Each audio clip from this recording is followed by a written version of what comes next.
오늘 어버이 주일입니다.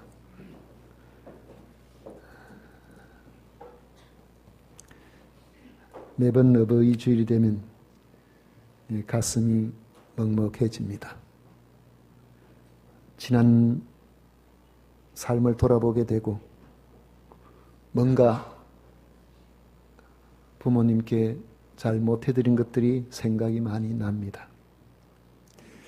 오늘은 같이 읽은 말씀을 통해서 십자가 상에서의 효도라는 제목으로 말씀을 나누면서 어버이 주일에 하나님 앞에서 우리에게 허락하신 주의 말씀을 같이 나누고자 합니다. 효도는 인간이라면 당연히 지켜야 할 본연의 윤리라고 말하는데 이의를 제기할 사람은 거의 없을 것입니다. 그런데 본연의 윤리라면 가르치지 않아도 스스로 알아서 지켜져야 할 것이 분명한데 현실은 그렇지를 못합니다. 거스를 수 없는 내리사랑이라는 말조차도 무색해지게 뉴스마다 끔찍한 여러 가지 현실들을 우리는 접하게 되고 자식의 부모 공경이란 말은 점점 구시대의 유물처럼 되어가고 있는 것이 오늘의 현상입니다. 통계청이 발표한 한국의 사회 동향 2018년에 부모를 부양해야 하는가 하는 질문에 부모를 부양하는 것이 마땅하다고 대답한 사람들은 단지 27%에 불과했습니다. 이 또한 10년 전에는 41%였는데 앞으로 10년이 지나면 아마 10%도 되지 않겠는가 하는 생각이 듭니다. 부모 부양은 당연히 자녀 몫이라고 생각하며 살아왔던 대부분의 오늘 60, 70대, 50대 후반 베이비 부모들은 노년이 되어도 자녀가 자신을 부양할 것이라는 것은 생각지도 못하는 시대를 살아가고 있습니다. 오히려 성년이 된 자녀의 경제를 아직까지도 책임져야 하는 경우가 많고 육아의 부담을 떠안고 힘들게 살아가는 경우도 많습니다. 효에 대한 인식마저도 현실 상황이나 시대의 흐름에 많은 영향을 받고 있음을 알 수 있습니다. 그렇지만 그리스도인에게 있어서의 효도는 정은 명령입니다. 조건적으로 이렇게 하면 저렇게 해야 된다는 것이 아니라 하나님께서 인간이라면 누구나 실천해야 할 덕목으로 명령하셨습니다. 출애굽기 20장 12절에 보면 내 부모를 공경하라 그리하면 내 하나님 여호와가 내게 준 땅에서 내 생명이 길리라 했습니다. 시대가 변하고 환경이 어려워도 하나님을 경외하는 성도는 하나님의 명령을 따라 부모님을 공경하며 섬기고 그렇게 살아야 한다는 것입니다. 그것이 하나님의 명령을 따르는 사람으로서 하나님을 섬기는 방법입니다. 부모를 공경하지 않으면 하나님의 명령에 순종해서 사는 좋은 신앙인이라고 할 수 없다는 뜻이 됩니다. 그런 점에서 가장 극한적인 상황인 십자가에 달리신 예수님께서 죽음의 고통을 당하시면서도 어머니의 노후를 대비하는 모습은 그리스도를 믿고 따른 우리들이 어떤 자세로 각자의 부모님을 공경해야 할지를 깊이 생각하게 만들어줍니다. 26절을 보면 예수께서 자기 어머니와 사랑하시는 제자가 곁에 서 있는 것을 보시고 라고 자세하게 묘사되어 있습니다. 예수님은 십자가에 못 박혀 달려 있습니다. 체중에 실려 뼈가 부서지고 살이 찢어지는 고통스러운 상황입니다. 고개를 돌릴 때마다 머리에 씌워진 가시관에 가시가 파고들어 움찔거릴 수밖에 없는 그런 형편입니다. 극심한 갈증과 호흡 곤란으로 숨도 쉬기 어려운 상태에 있습니다. 이런 고통 가운데 계신 예수님이 자기의 고통에 절규하기보다 지금 십자가 밑에서 망연자실하게 죽어가는 아들을 바라보고 있는 어머니를 살피고 있었던 것입니다. 아들이 십자가에서 피범벅이 되어 죽어가고 있는 그 밑에서 아들을 위하여 아무것도 해 줄 수 없는 어머니의 마음을 십자가상의 예수님은 잘 알고 계셨습니다. 그런데 예수님은 당장의 슬픔보다 더 중요한 어머니의 현실과 미래에 관심을 가지십니다. 육신의 아버지인 요셉이 죽고 나서 장남으로 목수일을 통해서 어머니를 모셔오던 예수님이셨습니다. 그런데 이제 자신이 죽고 나면 어머니의 생계가 어려워지게 될 것을 아셨던 겁니다. 예수님은 십자가상의 그 처절한 고통의 순간에도 어머니의 생계를 걱정하셨던 겁니다. 그래서 사랑하시는 제자인 사도 요한에게 자기 어머니를 모시고 복양하도록 부탁하셨던 겁니다. 예수님의 공생의 기간 중의 기록을 보면 예수님의 육신의 동생 야고보와 유다를 비롯하여 4명의 육신의 동생들이 있었음을 알 수 있습니다. 그런데 예수님께서 무엇 때문에 이들을 제쳐두고 사도 요한에게 어머니의 노후를 부탁을 드렸는지 우리로서는 잘 알 수가 없지만 역사 속에서 나중에 되어져간 상황들을 보면 예수님께서는 장수하는 자기의 육신의 어머니인 마리아의 최후까지 생각하고 이 사도 요한에게 부탁한 것으로 그렇게 생각이 됩니다. 27절을 보면 그때부터 사도 요한은 마리아를 자기 집에 모시고 복양했습니다. 이는 일시적인 복양이 아니라 전승에 의하면 상당히 장수한 마리아를 끝까지 복양하며 예수님이 부탁하신 효도를 완수하였음을 듣고 있습니다.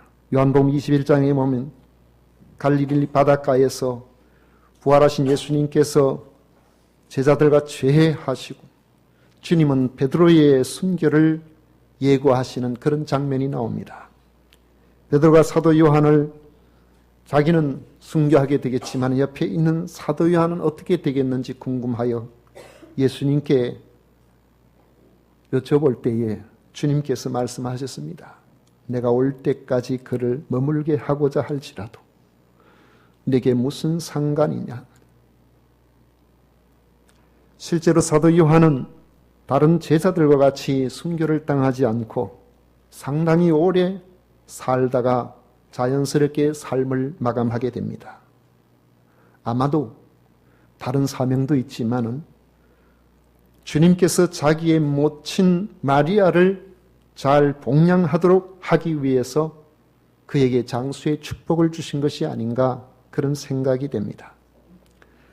사도 요한은 예루살렘에서 예수님의 유언을 받들어서 마리아를 모시고 살다가 나중에 세월이 흐르고 예루살렘이 멸망하게 되는 그런 상황에서 에베소 교회를 사역하던 디모데의 요청으로 에베소에 오면서 마리아를 직접 모시고 갑니다. 아마 그때는 예수님의 육신의 동생들이 다 죽었던 것으로 생각이 됩니다. 그래서 연로한 마리아는 에베소에 와서 그의 마지막 노년 3년을 사도 요한의 보살핌을 받다가 그렇게 생명을 마감합니다. 그 후 사도 요한은 요한복음을 남기고 도미티아누스 황제의 박해로 밤모셈의 유배를 당하였을 때에 주님께서 환상 가운데 보여주신 말씀 요한계시록을 남겼고 황제가 96년에 살해를 당하자 돌아와서 여생을 에베소에서 보내면서 그곳에서 마지막 그의 목숨을 마무리합니다.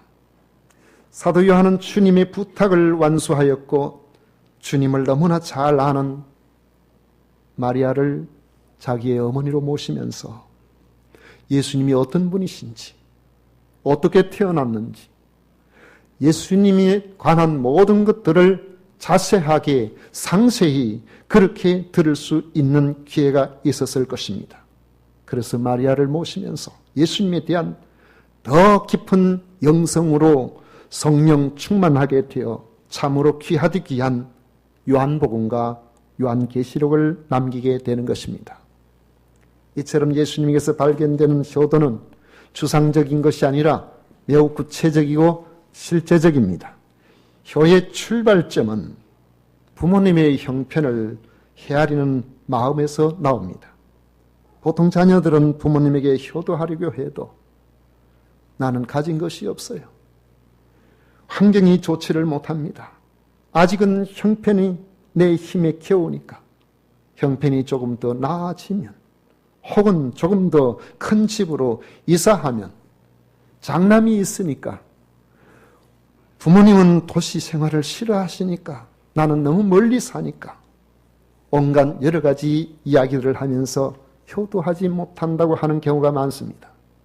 그러나 효도의 출발점은 내 형편에서가 아니라 부모님의 형편을 생각하는 데서 시작됩니다. 예수님은 멸시와 천대와 수치와 십자가의 고통이 극심하여 생명의 분초를 다투는 자리에서도 어머니의 노후를 생각했다는 점을 기억하십시오. 그런데 우리는 그것이 잘 안 됩니다. 부모는 누가 가르치지 않아도 자식을 위해서 그것이 가능한데 자식은 부모가 1순위가 되지를 않는다는 것이죠. 제 아이들이 아주 어릴 때입니다. 초등학교 다닐 때인지. 교중에 한 분 아들이 교통사고가 나서 전남대 병원에 입원해 있다는 연락을 받고 급하게 오후에 병원에 갔습니다. 갔다가 돌아오는데 그날따라 얼마나 비가 많이 오는지. 저 남해 고속도로가 그때는 지금까지 잘 돼 있지도 못하고 2차선으로 일부 구간은 중앙분리대도 없는 그런 상황인데 날은 어둡고 앞은 제대로 보이지 않는데 비가 하염없이 쏟아지는 그런 날인데 갑자기 앞쪽에서 오는 차가 휘청하면서 저희들이 가고 있는 그쪽으로 향하여 오는 것을 보았습니다. 순간적으로 사고구나. 여기서 집에 가지 못할 수도 있겠구나. 그런 위협감이 확 엄습해 오는데 굉장히 긴 것처럼 보여도 그건 1초도 안 될 것 같아요. 싹 지나가서 괜찮았으니까. 그런데 그 짧은 시간에 심각한 사고가 예상되는 바로 그 순간에 머리를 스쳐가는 생각 딱 하나였습니다. 우리 아이들은 어떠지? 내가 없으면 우리 아이는 어찌지? 아직 어린데. 죄송한 이야기지만은 섬기는 교회도 생각나지 않았어요. 부모님도 생각나지 않았습니다. 같이 살아온 아내도 생각나지 않았어요. 그 짧은 순간에 우리 아이들은 어떻게 하나? 죽음에 직면하면서도 자식을 먼저 생각하는 것이 부모의 마음이라는 것을 그때 잠깐 경험한 적이 있습니다. 그런데 예수님은 반대로 십자가 위에서 어머니를 생각한 것입니다. 예수님의 십자가상에서의 효도의 모습은 부모 공경이 환경의 지배를 받는다는 논리를 배제하고 있습니다. 선택의 문제도 아닙니다. 효도는 하나님의 명령이요 주님께서 친히 보이신 모범입니다. 그러므로 십자가에 달리신 주님을 믿는 우리는 부모 공경의 문제를 환경과 상황의 지배를 넘어서서 신앙적인 문제로 접근해야 한다는 것입니다. 적극적인 마음으로 부모를 공경해야 하겠다고 마음을 먹으면 사실 그다지 어려운 일이 아닐 수도 있습니다. 부모는 내가 할 수 없는 것을 하기를 원하지 않기 때문에 그렇습니다. 우리의 형편을 아는데 과도한 선물, 부모의 마음을 오히려 근심시키는 거예요. 오히려 부모님에 대해 관심 가지고 따뜻한 대화를 그리고 나의 영향이 미치는 범위 안에서의 작은 복량만 있어도 부모의 마음은 천하에서 가장 행복한 사람이 된 듯이 그 마음이 흐뭇해질 겁니다. 그것은 마치 반사경과 같아서 자식의 가슴에 보람과 기쁨으로 돌아와 채우게 됩니다. 그리고 하나님께서 계명으로 약속하신 것처럼 땅에서 잘되고 장수하는 축복으로 열매를 맺게 되는 것입니다. 지난주에 지인들로부터 카톡을 받았는데 서로 다른 사람인데 같은 내용을 받았어요.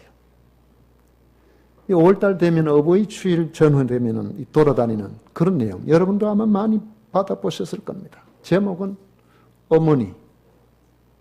근데 이런 건 좀 조심해야 됩니다. 이 출처가 어딘지.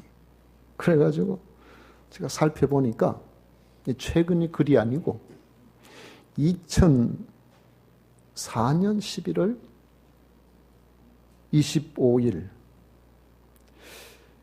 본 제목은 그냥 어머니가 아니고 어머니 죄송합니다. 서울여자대학교 사랑의 엽서 공모전 대상작이라고 되어 있는데 전민진이라는 학생이 자기 엄마의 위암 판정 소식을 듣고 기록을 했다고 그렇게 나와 있습니다. 그 이상은 제가 확인을 못하겠더라고요. 거기 이런 글이 있습니다. 나한테 티끌 하나 주지 않는 거린들이 내게 손을 내밀면 불쌍하다고 생각했습니다. 나에게 전부를 준 당신이 안쓰럽다고 생각해 본 적은 없습니다. 나한테 인사치레 밥 한 번 사준 친구들과 선배들이 고마웠습니다. 보답하고 답례하고 싶어 후배와 친구들을 불러냅니다. 날 위해 밥을 하고 밤늦게까지 기다리는 당신이 감사하다고 생각해 본 적은 없습니다. 실제로 존재하지도 않은 드라마 속 배우들 일상에 그들을 대신해서 진짜 눈물을 흘렸습니다. 실제 생활에 힘겨워하고 숨가빠하는 당신을 위해 진심으로 눈물 흘려 본 적은 없습니다. 남자친구가 생기고 사랑을 하면서 더 잘해주고 더 아껴주려는 방법을 생각했습니다.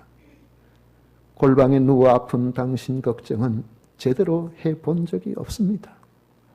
친구와 애인에게 사소한 잘못 하나에도 스스로 죄책감에 미안하다고 사과하고 용서를 구했습니다. 당신에게 한 잘못은 셀 수 없이 많아 용서를 구할 수조차도 없습니다. 죄송합니다. 죄송합니다. 죄송합니다. 이제야 조금 알게 돼서 죄송합니다. 아직도 전부 알지 못해서 죄송합니다. 저는 이런 글을 읽으면서 정말 그랬던 것 같아요. 그 당시에는 부모님께 내가 한다고 한 것 같은데 돌아서서 생각해 보니까 못한 것밖에 생각이 나지 않더라고요.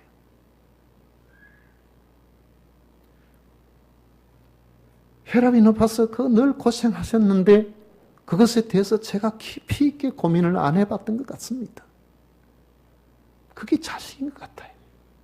지나놓고 보니까 이것도 잘못했고 저것도 잘못했구나. 내가 제대로 알지 못하는 것이 참 많았구나. 관심을 제대로 기울여 드리지 못한 것이 참 많았구나. 그런 생각이 듭니다. 성도 여러분, 우리는 그리스도인이기 때문에 주님이 주신 이 말씀을 우리가 생각해 보면 우리는 하나같이 맞아. 나도 부모님 앞에서 그렇게 속 잘한 건 없는 것 같다. 좀 더 잘해봐야 됐다는 이런 생각이 아마 드실 거라고 믿습니다. 그런 생각이 드신다면 그것은 하나님께서 여러분들에게 허락하신 놀라운 축복인 줄로 믿으시기를 바랍니다. 부모를 거역하는 것은 말세의 징조 중에 중요한 하나의 징조입니다. 디모데후서 3장 2절에 그렇게 말씀했어요. 이 시대가 그렇게 되어가고 있습니다. 너무나 이기적이고 개인주의화 되어가고 있습니다.